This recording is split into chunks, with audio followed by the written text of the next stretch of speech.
Justament m'he enterat al sortir de casa. Al sortir de casa sempre normalment escolto la ràdio i m'he enterat que funcionava el tren, he passat per davant de l'estació, he vist que passava un tren i he aprofitat per poder-lo agafar. Però ha sigut una mica de casualitat, en principi no ho tenia previst de fer-ho d'aquesta manera. Tenia previst agafar un autobús o una via alternativa, però al final he tingut sort i he pogut agafar-ho.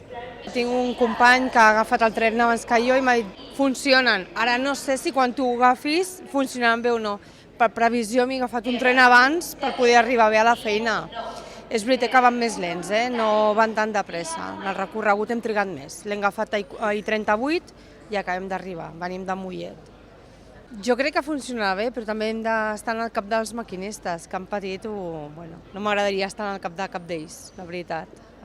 És un transport molt demandat i també la infraestructura no és bona.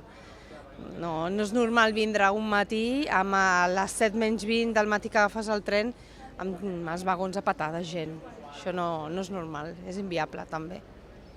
He vist que surt en pantalla 20 minuts més tard del que hauria de sortir. El que passa que jo soc de Sant Celoni i no me l'he jugat perquè com que no se sabia res, saps? He vingut amb cotxe, m'han portat, perquè el Rodalies no se sabia si funcionava o no.